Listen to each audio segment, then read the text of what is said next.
501 hash. Star 812 star 501 hash.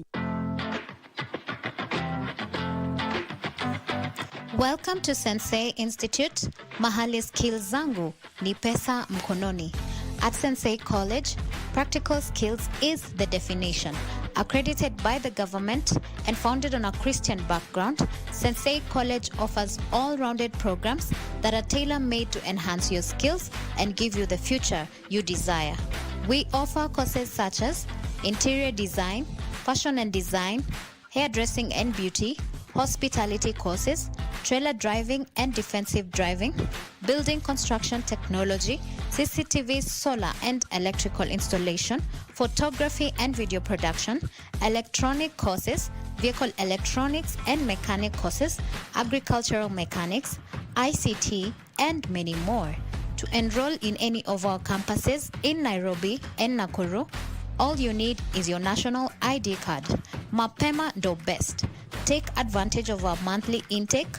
Come to kusort na skills. Sensei College, my skills, my future. My name is Wavinya Ndeti, Governor Machakos County. Karibuni Machakos County. There is something unique about every sub-county. We have a lot of good hotels where people can come and stay. We have the best conferencing facility. This is open for everybody. Let them come and visit our People's Park and other areas. Machakos is one of the best counties in wood carving. In fact, wood carving is part of us as Kamba community. If you go to Amunyu, you're able to see that. We also have the basketry where you have women weaving baskets. This is a place where one wants sanity and to get closer to their God. Karibuni, twende Machakos.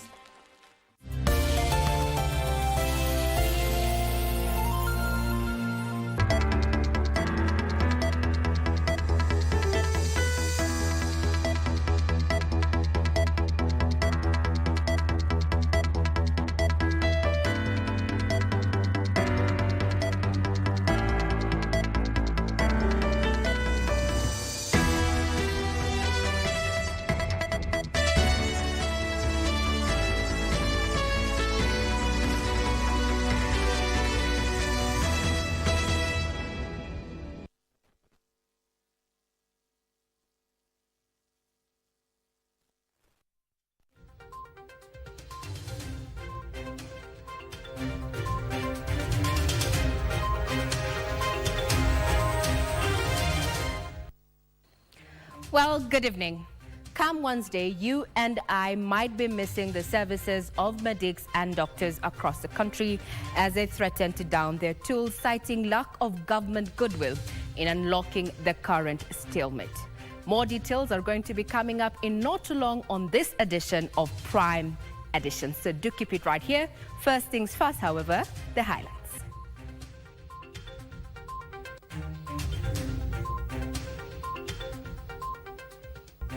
Unrelenting, fresh vetting of second-generation alcohol makers still stands, insists Cabinet Secretary, Interior Kithure Kindiki.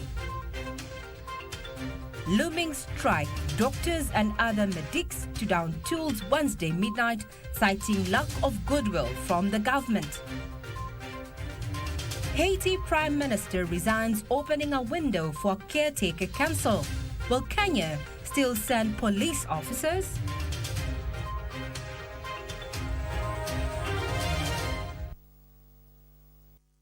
Good evening, you're watching Prime Edition. I'm Regina Manyara and my colleague in sign language interpretation is none other than Susan Thiku. Now, Kenya Medical Practitioners, Pharmacists and Dentists Union maintain they will withdraw their services effective midnight tomorrow in the wake of failed talks with government. The union says despite 2 meetings with the Ministry of Health, little progress has been realized, faulting the government for failing to meet some of the demands which do not require budgetary allocation. Services across all public hospitals are likely to be grounded effective Wednesday midnight if medics make good their threat to down their tools. Solidarity forever. The Kenya Medical Practitioners, Pharmacists and Dentists Union says that despite issuing a one-week strike notice, the government is yet to engage them in a meaningful way to unlock the impasse. So come Thursday morning, there won't be any doctor in the Republic of Kenya where our membership are and those whom we serve the strike notice. And this is because despite our strike notice, there have been no attempt by the government to offer any concrete solution. We have attended 2 meetings that sadly have not yielded much. The meeting was probably just a breathing contest because with no agenda, nothing was discussed.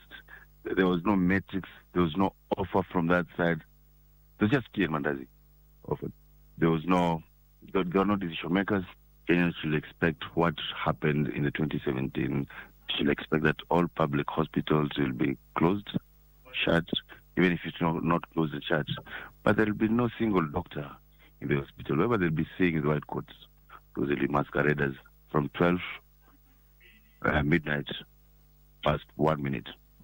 The union officials say that the government has failed to show them commitment, hence their resolve to resort to withdraw their labor. Every meeting we are being told the same thing about lack of resources, while we know that even some of the things we're asking for might not require immediate financial implications. Some of them will require financial implications in the next 2, 3, 4 months. For example, the posting of interns is something that we are ready for them to be posted and to be paid in June, July. We are open to that. The payment of school fees for master's students, we've told them that UON and more universities are government institutions. Just write for them a letter that let the students do their exams. We will pay because they are sponsored. Among the demands is the posting of medical interns, addressing promotions, medical cover, postgraduate fee payment, study leaves and justice for KMPDU Secretary General Dr. Davji Atela, who was injured during protests on the 29th of February 2024. 7 years down the line, some of my members have died, some from suicide because of the frustrations that the CBA would have solved, The problem of the Kenyan doctor cannot wait any longer. Nancy Okware, Prime Edition. Leaders drawn from the designated 6 rift counties that were classified as disturbed and dangerous now claim that 74 people have lost their lives to bandits since last year. The leaders, who note the situation is worsening by the day, also say insecurity fueled by banditry attacks has seen 2,000 people displaced from their homes. The legislators, who are blaming the security officers of Laxity, are now calling for a change in tact in permanently dealing with the banditry menace and restoring normalcy in the region. An upsurge of banditry attacks in Baringo North and Samburu counties has disrupted the lives of thousands of residents here. Leaders drawn from these areas are now blaming security apparatus mounted in the 6 disturbed counties of laxity and inability to deal permanently with the criminal outfits. But still, it is getting worse each and every day. Right now, I'm talking here. I've lost my 3 locations to the bandits. If we don't solve issues of border, we will always try to be very cosmetic. Let us put border issue into perspective and say we solve it. My colleagues from across South Sudan have decided to come and camp in Kenya with guns. Not just simple guns, these AKs that you see. Machine guns. Making their case before the National Assembly's Cohesion Committee, the MPs drawn from Laikipia, Samburu, West Pokot, Elgeyo Marakwet, Baringo and Turkana say thousands have been displaced by the incessant banditry attacks, with tens more having lost their lives. But every day we have buried so far 74 people, their livelihoods and livestock taken, including recently last week where we buried an elected member of the county assembly, an MCA. The government recently deployed more GSU officers and armored personnel carriers as part of the escalated efforts to tame banditry in Baringo North, following an increase in the number of attacks, which have so far claimed 13 lives since January this year and led to over 2,000 families out of their homes. Learning has also been paralyzed in 5 schools in Baringo County due to insecurity. Abdiaziz Hashim for Prime Edition. Interior Cabinet Secretary Kithure Kindiki maintains that the 21-day period for fresh vetting of second-generation alcohol manufacturers is still on. Kindiki, who met two second-generation alcohol manufacturers in Nairobi, declined their pleas to ease the measures on grounds that they were suffering financial losses. The CS said the government is willing to lose revenue to correct the ills that have resulted in loss of lives. This comes as 221 people were arrested in Nyanza for failing to comply with the 25 directives spelled out by the government to curb the problem of illicit brew and drugs. Tuesday at the General Service Unit Training School in Embakasi. The Interior Cabinet Secretary Kithure Kindiki held a meeting with the second-generation alcohol manufacturers following their outcry over the suspension of their licenses, among other measures. It is here that the CS reiterated that there is no turning back.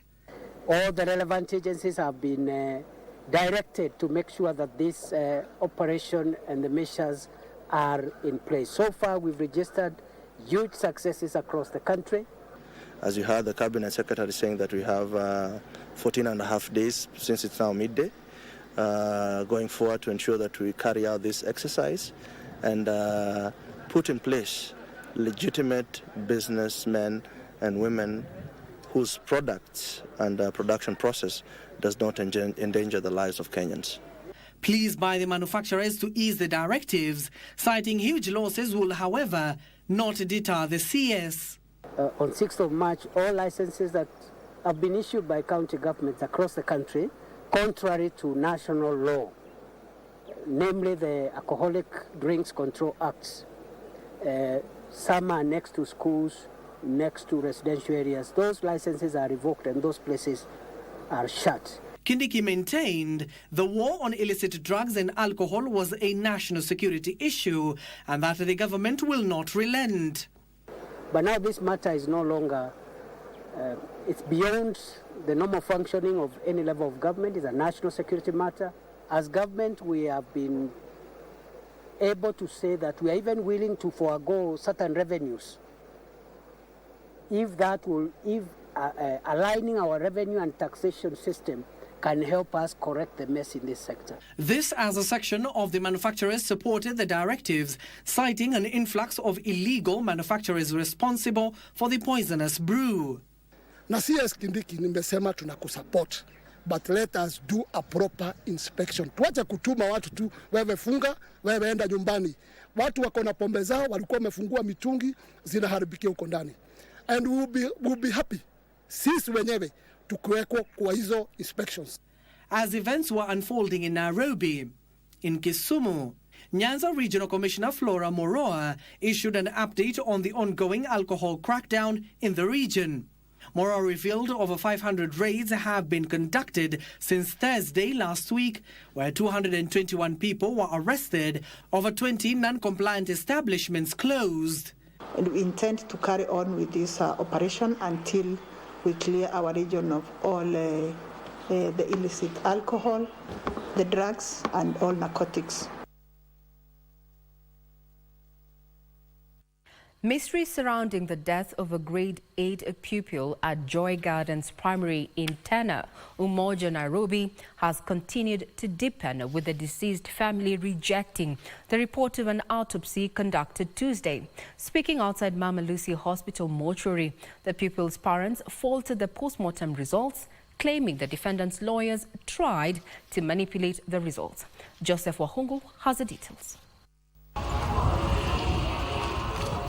3 days after being reported to have jumped to his death from the rooftop of his school in Umoja area, Nairobi County, the family of Wesley Njiru is crying foul over a post-mortem report released Tuesday. According to 3 pathologists representing the government, family and the school who conducted the post-mortem at Mama Lucy Hospital mortuary, the deceased died as a result of a fall from a high surface, which resulted in internal bleeding. However, the boy's father and mother vehemently opposed the post-mortem results, claiming the death of the minor did not coincide with the autopsy report. That's one thing. There is also a compromise because of one thing. If they were like they wanted to be objective, they could have at least let the person who is leading the medical school here, she's a professor and all that, she was so rude to us, actually, even when we had briefing. And we objected, actually, from the word go. They also said there was no blood at the scene of the crime where the report stated the pupil fell from. The post-mortem, they're saying that there was blood on his clothes. But for me, like I saw him when he was laying there on the floor, there was no single drop of blood. So that we rule it out. However, lawyer Dunstan Omari, who is representing Joy Gardens Primary School, maintained his clients are innocent. Bila shaka, uamuzi wa madaktari watatu umedhihirisha kwamba hakuna lawama wenye shule na walimu wa shule wahusika katika mauaji. This as 2 directors of the school and 3 other people remain in custody pending a probe into the case. For Prime Edition, I'm Joseph Wahungu. Now, the resignation of Haiti Prime Minister Ariel Henry sets in motion plans to establish a transition council that will be tasked with appointing an interim prime minister. The decision was arrived at during an emergency meeting of regional heads of the Caribbean community in hopes to restore calm in the war-torn country.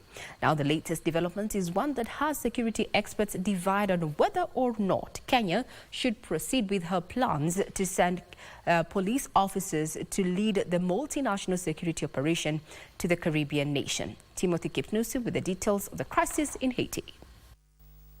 Henry, who had been holed up in the U.S. territory of Puerto Rico after violence escalated following the signing of a reciprocal agreement with Kenya, opted to step down, setting the stage of the establishment of a transition presidential council. We acknowledge the resignation of Prime Minister Ariel Henry upon the establishment of a transitional presidential council.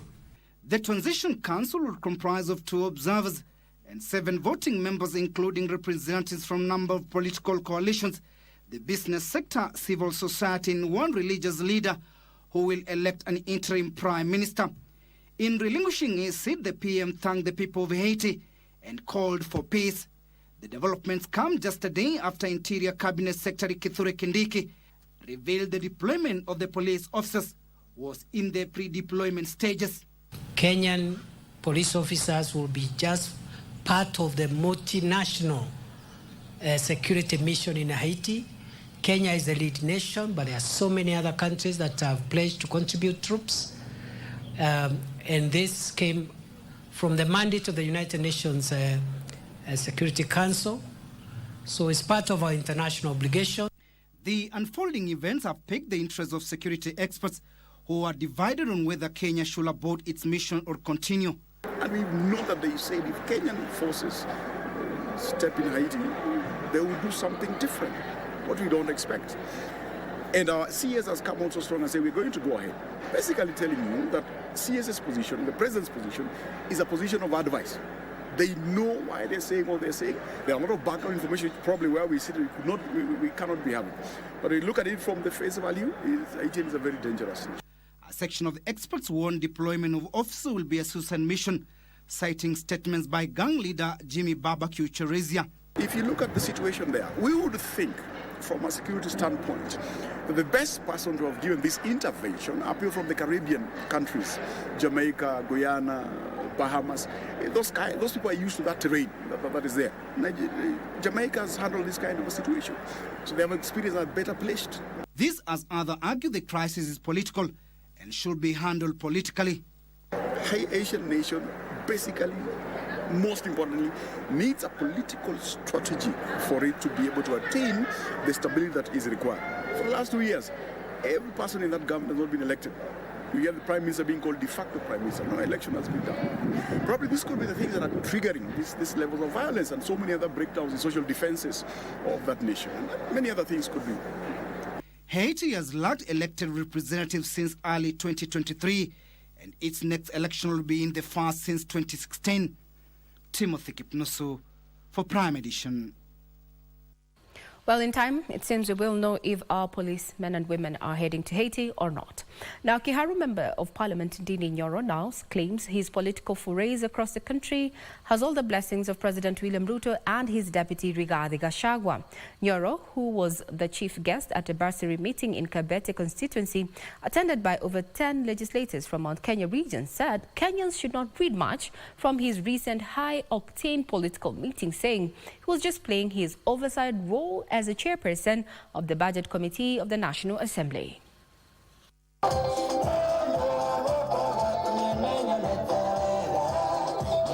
After leading a high political meeting in Uasin Gishu County, the Kiharu MP was in Kabete constituency on Tuesday in an entourage of another battalion of MPs in a political mission downplayed.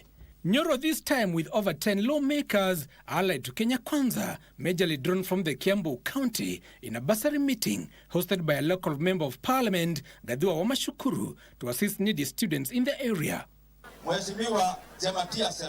It is here that the Budget Committee chairman in the National Assembly steered clear of a proposal by a section of MPs to back him for the leadership of the Central Kenya region, saying countrywide tours had blessings of both President William Ruto and his deputy Rigathi Gachagua and nothing much. Mheshimiwa Jematia, Mheshimiwa Alice Ng'ang'a, my other sister. Msingi ambao tunaweka kwa sasa kwa serikali ni kumaanisha kwamba wale ambao wanakuja nyuma yetu watakuta msingi bora tuweze kusonga mbele kama taifa. Migori County woman representative Fatuma Mohammed saying the lawmaker was now ripe to take a national position in the country's leadership. Nilinyoro mimi sio wa Kenya Kwanza, lakini mimi nikikuangalia mimi ningekuwa kwa hiyo chama, bendera yako ningepeleka mbele, unafaa. Hiyo ni mambo yenu watu wa Kenya Kwanza mtaona, mimi nimeongea kama mama, si ndio? Si mama uona mali. Na kwa sababu najua kubeba mimba miezi 9, kikiniuma najua kile kinaniuma. Mimi huyu mtoto namwangalia na macho mbili yangu ya 3 ya 4 nimeachia watu ya Kenya Kwanza. Muone vile mtamfanya, lakini kana akili. Nyoro also called for patience among the intern teachers countrywide as fund to absorb all the 26,000 on permanent terms had been considered in the 2024-2025 budget. Itahakikisha wale interns walichukuliwa pale awali 26,000 interns wataajiriwa on permanent and pensionable terms. Na tumeongeza pia pesa ya kuongeza walimu wengine 20,000. Katika serikali ya Kenya Kwanza ambayo tunaongozwa na rais wetu mpendwa William Ruto, sisi tumekubali tusaidie yeye kufanya kazi, tusaidie hustlers. Hapa tuko hapa kwa sababu ya masomo. Intern teachers totaling to 26,000 across the country are set to gain employment on permanent and pensionable terms as the money for the course has been allocated in the budget of the financial year 2024 and 2025. Giverson Minor, Prime Edition in Kabete, Kiambu County. The tribunal constituted to investigate the petition for the removal from office of Judge of the Environment and Land Courts, Justice Mohammed Nur Kolo, has been sworn in. Chief Justice Matthew Kome, who presided over the swearing-in ceremony, asked the tribunal to perform its task in accordance with the law. The Judicial Service had submitted to the President 4 petitions recommending the removal of the judge from office for alleged incompetence, gross misconduct and violation of the Constitution, as well as a breach of the Judicial Service Code. The tribunal will be chaired by Court of Appeal Judge Patrick Kiage. That story is going to become up after we take our first break. Remember, we have so much more in store for you this evening, including what has been happening in the business circles as well as the sporting arena. Do not go away.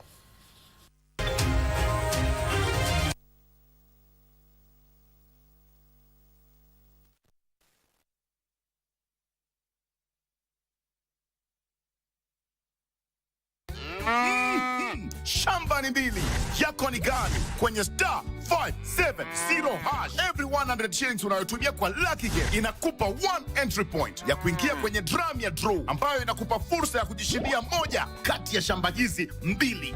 Mwisho wa April namtangaza mshindi wa shamba hili la 1.1 million Kenyan shillings na unapata title deed yako safi. Na mwisho wa Mei namtangaza mshindi wa shamba hili la 1.1 million Kenyan shillings, lori za mawe na mchanga. Ploti ndizo hizi, dial *570#. Title deed ndio hii, vuka na shake.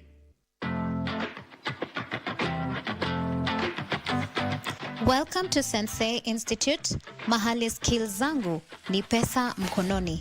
At Sensei College, practical skills is the definition. Accredited by the government and founded on a Christian background, Sensei College offers all-rounded programs that are tailor-made to enhance your skills and give you the future you desire.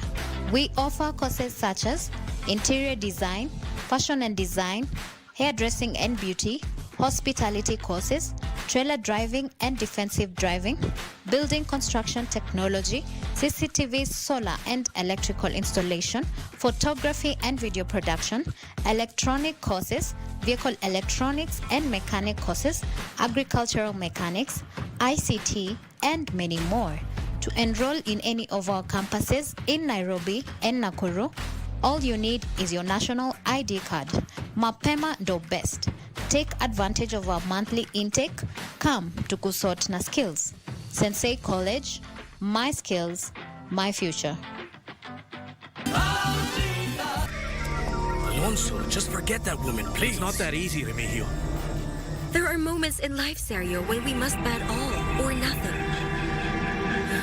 You know, I think it's about time for me to become a widow. You don't know me yet. But if someone ever betrays me, I will take it as far as I can go. No, I don't believe you. Go look for Betsabeth. Look for her. I'm pretty sure that she wouldn't like the fact that you're cheating on her with me. I saw him with my own eyes, with Malena, the wife of my father. It would have been one thing to cheat on me with another woman, but with her? With that wretched woman? No way, I can't take that. I can't forgive him.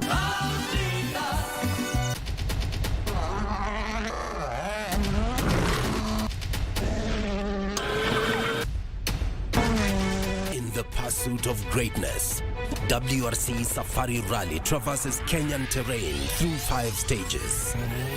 A path with diverse challenges that test the cars and the drivers. Strength, resilience, toughness, gusto, speed, and willpower against all odds. We launch with the Kasarani Super Special on Thursday, cruise through Elementaita on Saturday, and beeline to Hell's Gate on Sunday, where the winner will be crowned. Keep up with the daily news, highlights, and competitors' interviews. Went empty and that's it. As we race to the top. This Easter on KBC Channel 1, your true sports partner.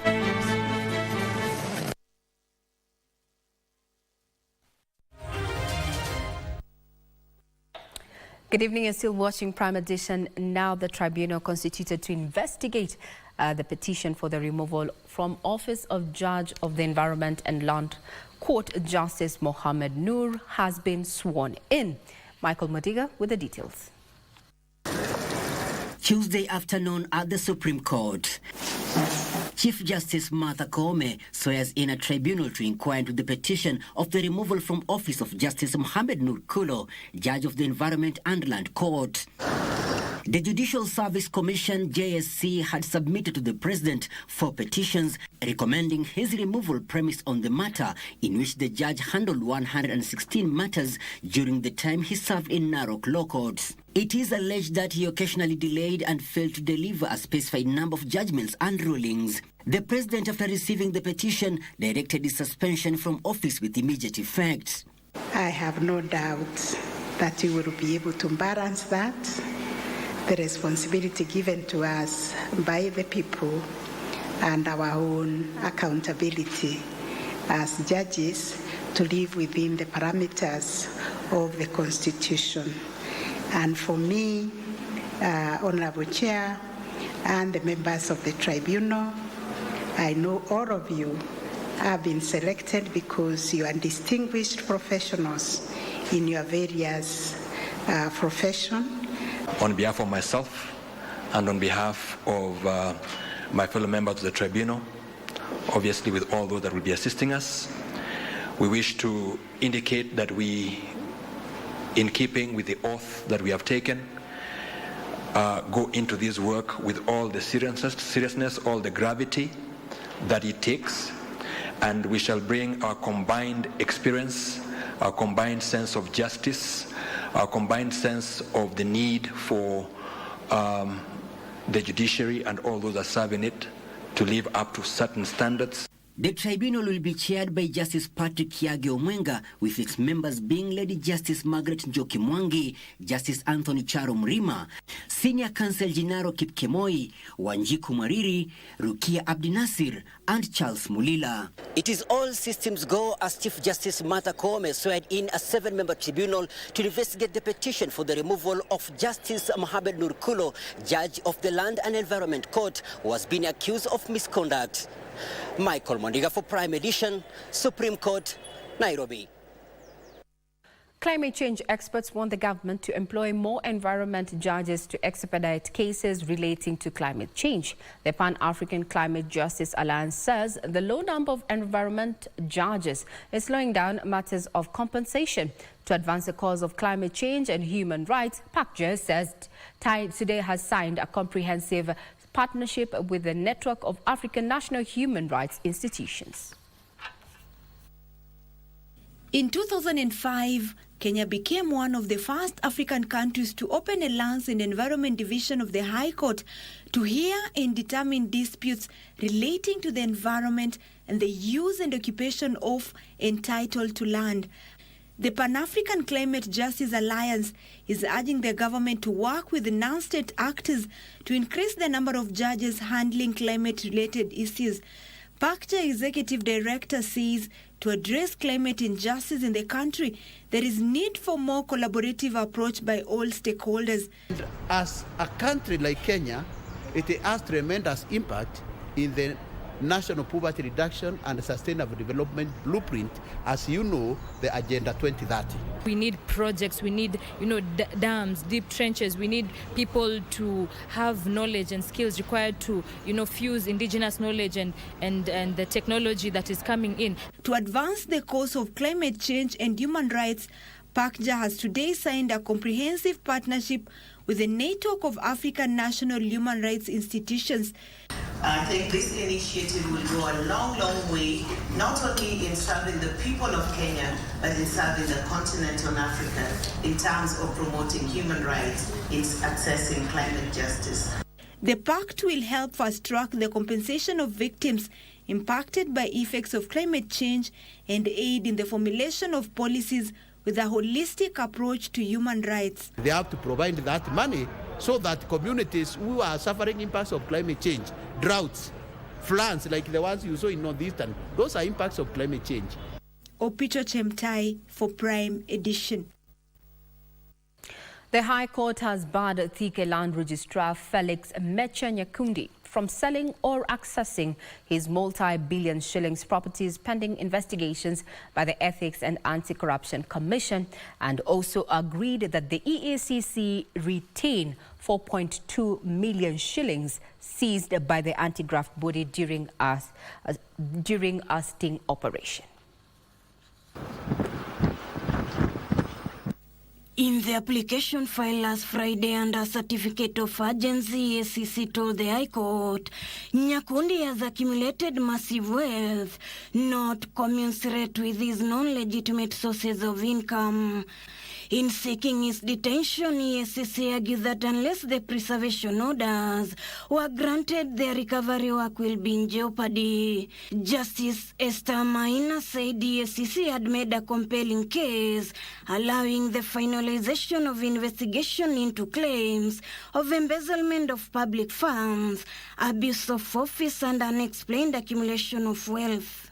The freeze orders will last for 6 months. It's a no to selling, disposing of, or dealing with 106 properties and 17 motor vehicles for the next 6 months for Thika Land Registrar. Meanwhile, a Milimani's Magistrate Court has ruled it will visit former Provincial Commissioner Nathan Chelogoy on 14th March 2024 for purpose of plea taking in a multi-billion shillings property case located at Loresho, Nairobi County. He's unwell and is unable to come to court this morning. I submitted, Your Honor, that as an officer of this court and as senior counsel, it is also in the interest of justice and judicial fairness that parties attend court. And that is why I suggested, Your Honor, that the doctor can appear in court to explain to the court before the court makes a final decision. Trial Magistrate Dolphina Lego said the application by Defense Counsel Professor Tom Ojenda on grounds that his client is unwell and subsequent production of medical documents will no longer be entertained by the court. Prosecution, prepare yourself, and the court will prepare itself. And the people in that matter will prepare themselves. Where we are going, I don't know. So at 10, we will go, the court will go to wherever this accused person is, so that we avoid delaying this matter any further. Ruth Wamboy for Prime Edition. Rolex Ombego is among soldiers entrusted with the covert mission of escorting President Daniel Arap Moi from Nakuru to Nairobi during the 1982 botched military coup. Tonight on Military Tales, Ben Troy Njore has that particular story and that from that particular sit-down.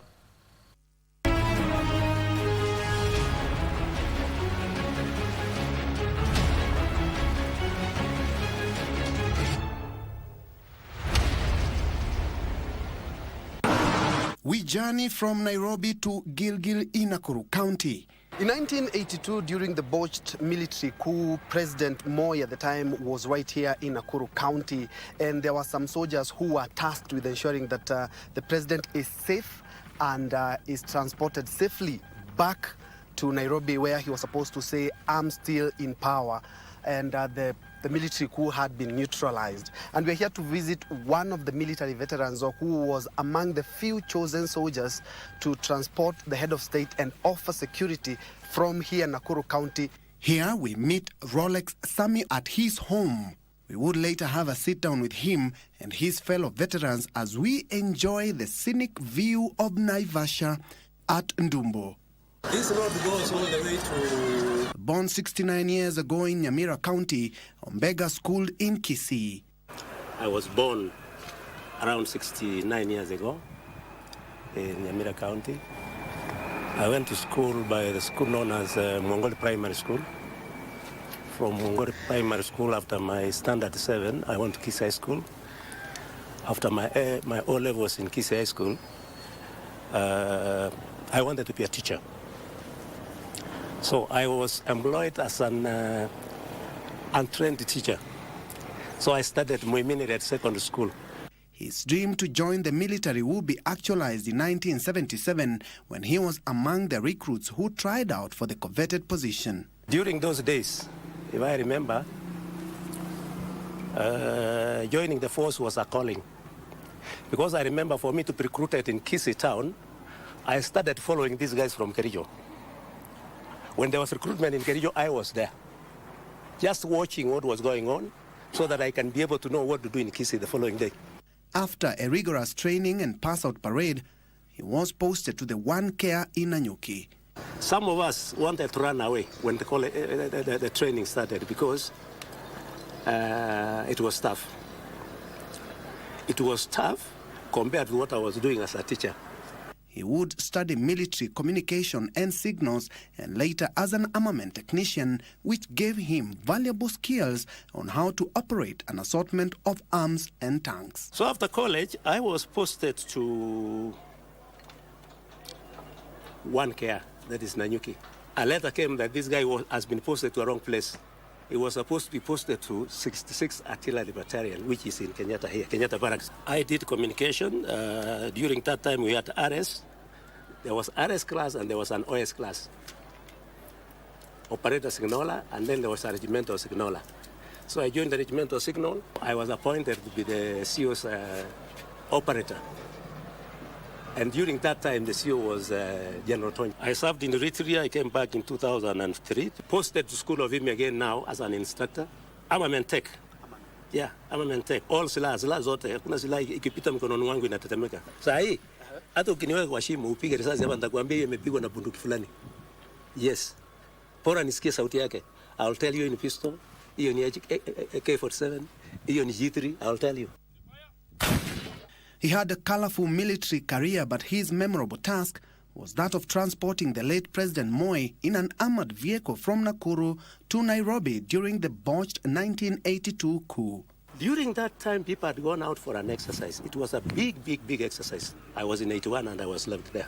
We were given a task. Then we were told, now you have to go to Cabinet, to State House. Mjukue mzee huko, Moi now. Mpeleke mpaka Nairobi. Akakoe kutoka huko ya kwamba is still in control. And I came to realize askari ni wengi sana. Can you imagine, after every 100 meters, kuna askari this side and that side, all the way to Nairobi from here. All the way to Nairobi. So tukamweka, tukaenda, tukabeba mzee, tukamsindikiza mpaka Nairobi. I remember staying in State House for about 2 months. Hata ile nguo ulikuwa unaenda naye peke yake, ulikuwa nayo nguo zililetwa huko tuliletewa nguo hata singine tukujua zilizoka wapi, tukaletewa nguo, tukakaa State House mpaka at least mambo ikakula. Ombego narrates his UN peacekeeping mission in Eritrea, saying Kenyans should appreciate the peace we have in our borders. The official one was the one in Eritrea. All right? I served there for 1 year and came back. The other one, I served in Southern Sudan. Now that one was after my retirement. This time I was training command. Okay? Drill and command. He maintains the comprehensive training Kenyan soldiers undergo, coupled with their high levels of discipline, makes Kenya a force to reckon with. Rolex Ombego recalls how he once had a near-death experience after coming face-to-face with a snake during his assignment. We went to Moyale, and during our stay in Moyale, we used to stay in Andakis. Hiyo Andaki unachimba chini alafu unaingia ndani. Ilikuja nyoka saizi hii usiku. Kwa hiyo Andaki ikafanya namna hii. Ila kutupa mjanga peke yake ikaishtua because hata hiyo nyoka haikutarajia ati ndaenda kupigana vita. Ombego supports the deployment of soldiers to assist security forces to weed out bandits from the rift. Kama imekuwa imefika mwisho, imesemekana sasa haiwezekani and we are called upon, tunakubaliwa kusaidia. Yeah. Katika Armed Forces Act iko hiyo ya kwenda kusaidia civil authority. One of the crucial lessons he learned in the force that he still clings on to date is comradeship. During our time, joining military was a calling. Okay? And then during our training, kuna ile kitu inasemekana yule uko na yeye hapo ndio ndugu yako. Not your brother at home, not your mother, not your whoever muko na yeye hapo. Now retired Ombego, who is the Nakuru County Kisii Council of Elders Secretary General, is a businessman and a farmer and enjoys spending time with his former comrades. As a family man, he also cherishes spending time with his grandchildren. Ombego concludes by saying Kenyans should have hope for a better tomorrow owing to the prevailing peace in the country. Kenyans, we are in a good country. Kenyans, let us persevere. Kenyans, go to other places, go to other countries, you will cry. We are in a very good country. Let us stay here. All right? Let us abide by the rules. Let us abide by the laws because these laws are there. And we shall move forward. For Military Tales, I'm Banditry Attacks.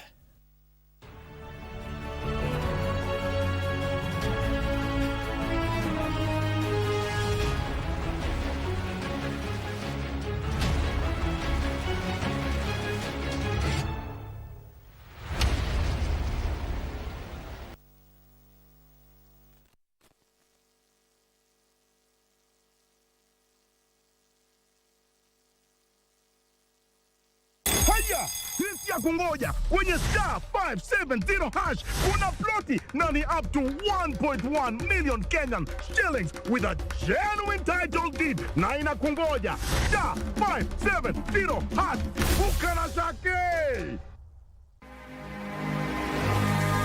Kisumu is one of the fast-growing cities in Kenya today. As you know, Kisumu County sits on the shores of Lake Victoria, along with some other countries like Homa Bay and so on. So we are very proud of it, and that is why we talk of Kisumu, my pride. You must visit the place Nyame, social and cultural center. You need to visit Dunga Beach. Dunga is where the food is. If you want to taste good food in Kisumu, go to Dunga. The site is also good. This is the setting of the cultural Luo homestead. So if you want to learn about the Luo of those days, so here is where you'll find the authentic Luo homestead. Karibu Kisumu Dala. Got this feeling down deep in my soul that just can't shit down. On my way. Cause traffic so much away. All the tears from my eyes. In times when the storms and the tides are raging high. Speed killer, can't put back a foot in at the Rastaman villa. She's just a speed killer. How could you call me when you know I can't answer the phone? Make me lie when I don't want to. Make someone else some kind of unknowing fool.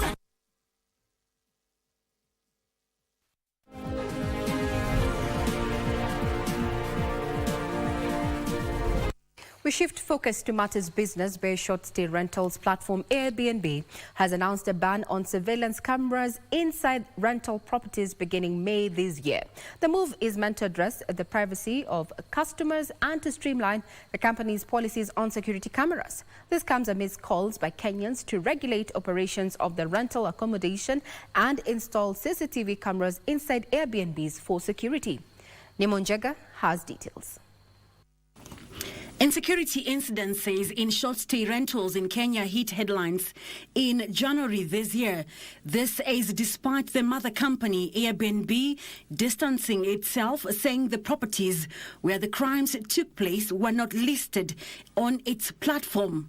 Kenyans on social media have been pushing for installation of CCTV cameras inside the rental properties to curb the crimes, while others express concerns over what appear to be concealed cameras in Airbnbs, citing breach of privacy. There's nothing wrong with having cameras in public spaces, but in private space, it's a bit it's a bit intrusive. Issue of crime. The way it's being presented is like the sector is to blame for the crime. Criminals are criminals, and they'll always take advantage of opportunities. So I think we should be looking at how do we avoid or mitigate against such criminal offenses. Today, Airbnb is introducing a ban on surveillance cameras inside rental properties listed on its platform. The changes to the company's policy will come into effect on April 30th. The move is set to improve the privacy of rental customers and to streamline the company's policies on security cameras. But on the part of the hosts, it will mean that they have to look for other ways to address security concerns, which are the primary reasons why cameras are actually installed, especially locally, where we've been having issues with security. It comes as a paradox because now it means that the hosts have to look for additional ways to address issues of security and also to address just in case there's any theft or breakage within their units, how they're able to follow that up. So it might mean maybe on-site check-ins, on-site additional security manpower. Airbnb does not allow surveillance cameras to be placed in private areas like bedrooms and bathrooms. The new rules will still allow the use of doorbell cameras and noise monitors in common areas. However, hosts must disclose the presence and general location of any outdoor cameras before guests book. The updated policy also bans the use of outdoor cameras that point inside properties. Now, that is indeed going to continue sparking debate in light of recent cases there that have linked, such rental facilities to crimes. Now, established manufacturers have been urged to empower small businesses in the industry to increase local output and cut over reliance on imports. Principal Secretary for Industrialization, Dr. Juma Mkhwana, says that through partnerships, small businesses can tap into value chains offered by established players to gain access to global markets. The Kenya National Bureau of Statistics indicates that the Kenyan manufacturing sector grew by 2.6% in the third quarter of 2023 compared to a growth of 1.8% in the corresponding quarter of 2022.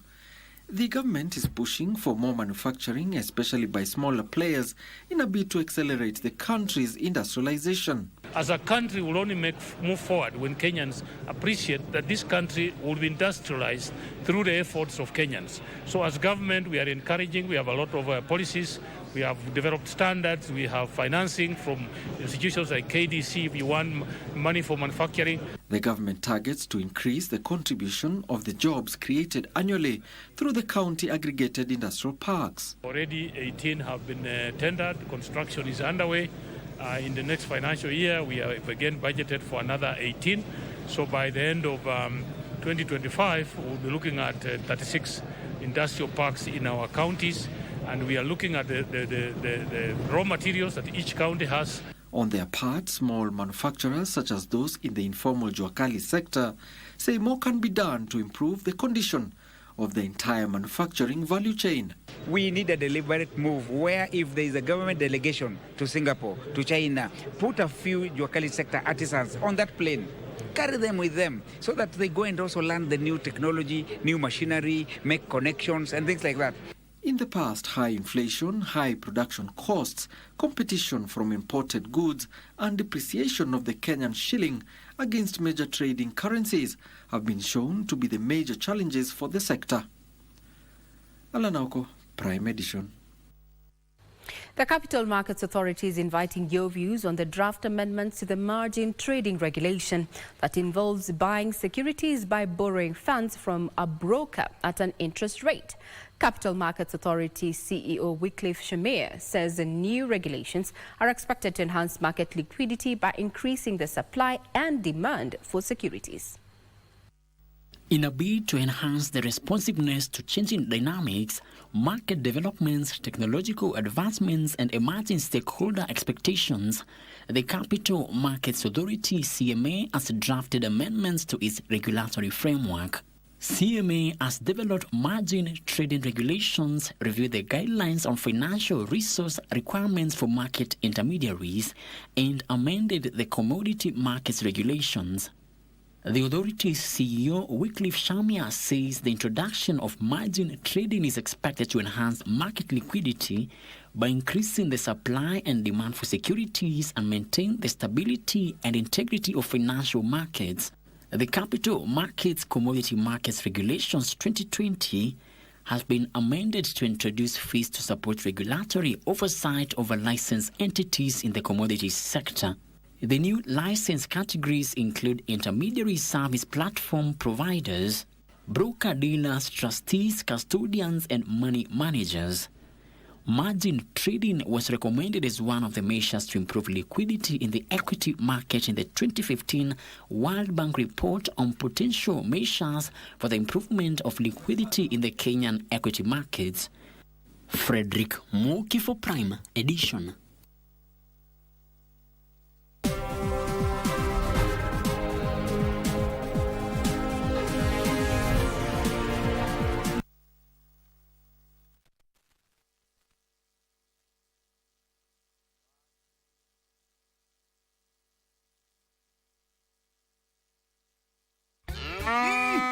Shambani mbili yako ni gani? Kwenye star 570 hash, every 100 shillings unayotumia kwa lucky game inakupa 1 entry point ya kuingia kwenye drum ya draw ambayo inakupa fursa ya kujishindia moja kati ya shamba hizi mbili. Mwisho wa April namtangaza mshindi wa shamba hili la 1.1 million Kenyan shillings na unapata title deed yako safi. Na mwisho wa Mei namtangaza mshindi wa shamba hili la 1.1 million Kenyan shillings, lori za mawe na mchanga. Ploti ndizo hizi, dial star 570 hash, title deed ndio hii. Fuka na shake.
Very good evening to you. My name is Daniel Wahome and welcome to Prime Edition Sport.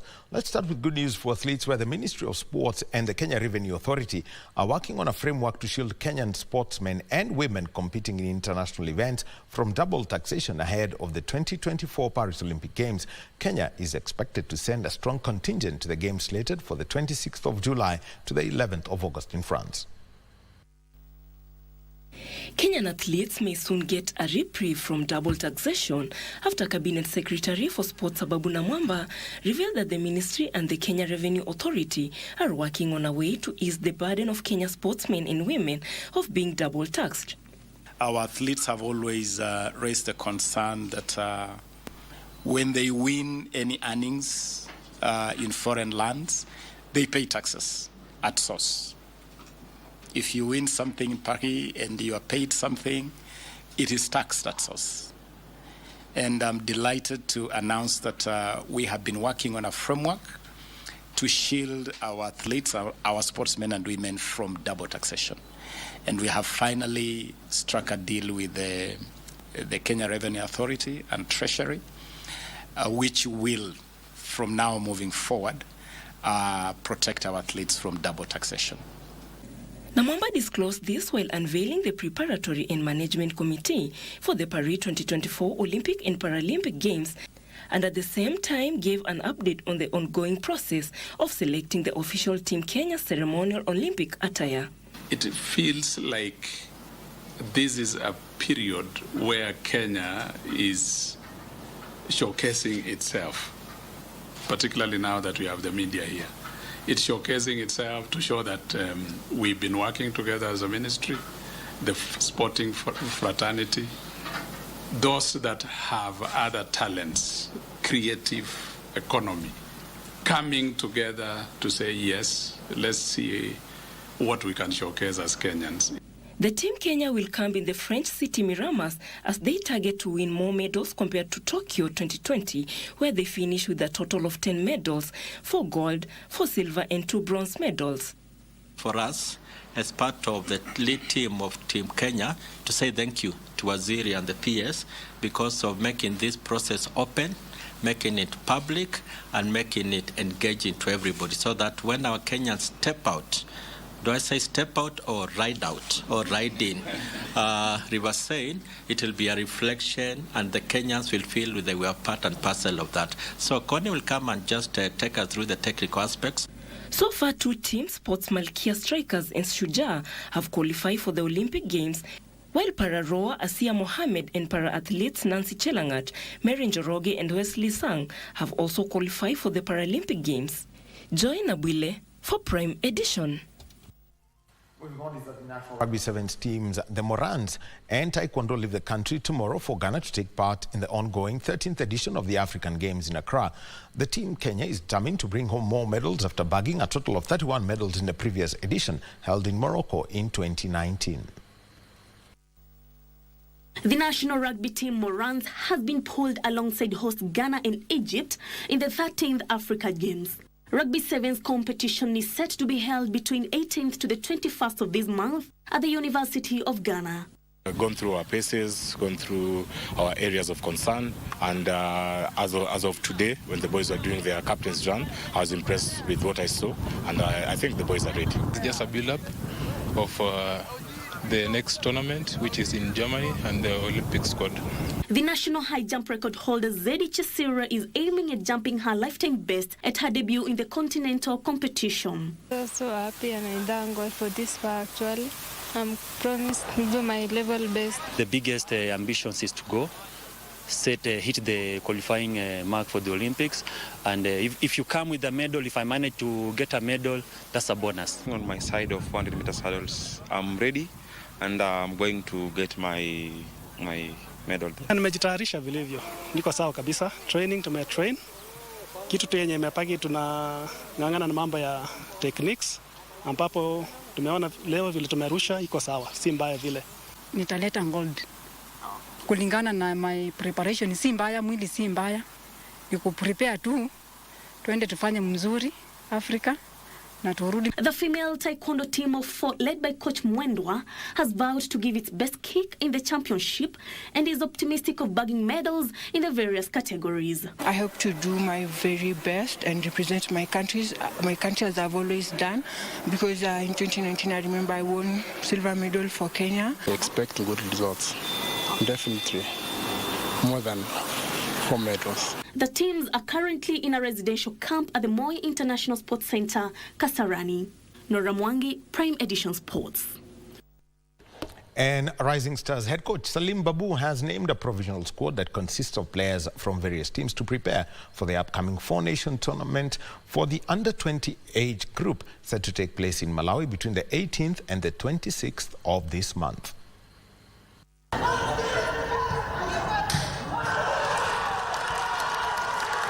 Players from various teams participating in different FKF run leagues across the country have been named in the National Under-20 Rising Stars to prepare for the Four Nations tournament in Malawi.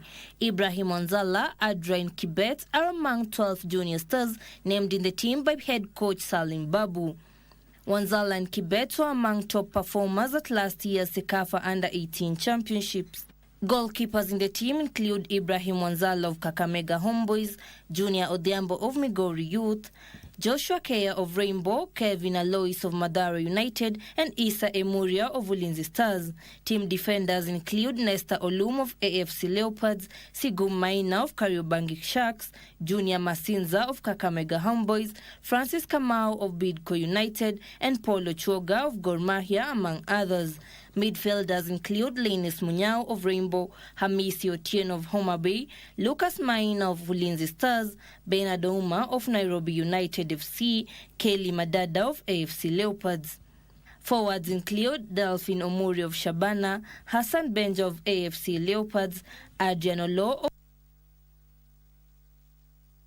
Now, FKF Premier League side AFC Leopards celebrated their 60th anniversary today with calls for more corporate partnerships to enable the team compete favorably against other giant clubs in Africa. Speaking today at the home of the founding father, Israel Mutoka, the club's chairman, Dr. Dan Shikanda, called for input from all stakeholders to help reinvigorate the team and return it to its former glory, being a continental powerhouse. The AFC Leopards, famously known as Ingwe, is the second most successful team in the history of Kenyan football. They boast of 13 league titles and 5 CACAFA trophies, but haven't topped Kenya's Premier Division since 1998. We reflect, all of us, as FC key stakeholders, from fans, members, players, former officials, everybody, so that we ask ourselves, what is this that is ailing us? We cannot have our own training ground. We cannot win an African title. The side today sits 8th in the FKF Premier League standings, 16 points behind leaders Gor Mahia, and will have little to celebrate at the end of the season, both locally and continentally. The major challenge facing the team 6 decades after its inception is an unstable source of revenue, which means they can't compete favourably against other big clubs in the continent in the transfer market. We are calling out for the leadership and the team, the fans and the team to work in unity, because there is power in unity, and if we work together and we have a conversation on how to propel this team forward, we will be able to get the answers. Ingwe's 60th anniversary celebrations will conclude at Nyayo Stadium on the 24th of this month with the eagerly anticipated friendly against the Spanish 4th-tier side AE Ramasa. The Leopards, who lost 1-0 in last weekend's league match against Tusker FC, will face Shabana on the 31st of this month for the Shield Cup round of 16 tie. The Leopards have no chance of securing a league title this season, but will hope to build up a challenge for the trophy next year. Well, and that's the sport for tonight. And remember that KBC Channel 1 is your home of African football, and the CAF Interclub quarter-final draws were done today. For our neighbors to the south, we say Imajirani. Yanga versus Mamelodi Sundowns, and then you've got Simba versus Al Ahly. The Easter weekend is going to be sport heavy, and the weekend after that. So look out for that, because Simba, Ahly, and also Yanga versus Mamelodi Sundowns is going to be a big one. Look out for our sister station Y254. Have a good evening. My name is Daniel Wahome. Back to you, Regina Manyara. Well, thank you very much, Wahome, for that particular prelude to what we're expecting at the end of this month, given that we are going to be showcasing the WRC. That is on the Easter weekend, beginning the 28th of March. So do set the date. And some of the stories that we're going to be keeping tabs on is whether or not, indeed, doctors and medics will fall through on their threat to down their tools following a protracted stalemate, as I said, as also where does this leave the fate of Kenyan police that were to be deployed to Haiti. I'm Regina Manyara. You've been watching Prime Edition. I wish you a pleasant evening ahead. My sign language interpretation colleague has been none other than Susan Thuku. Have a blessed evening.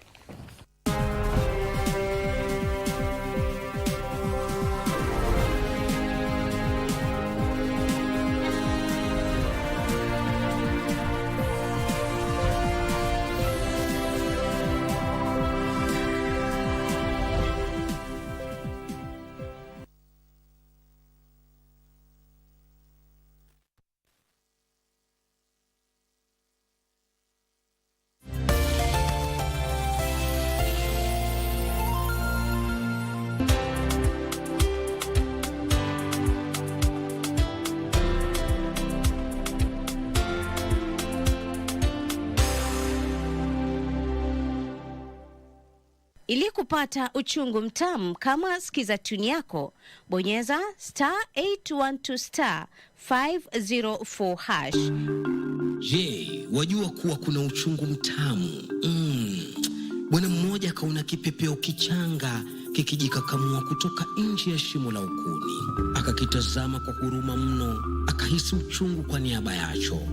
Mwisho akaamua kukisaidia, kupata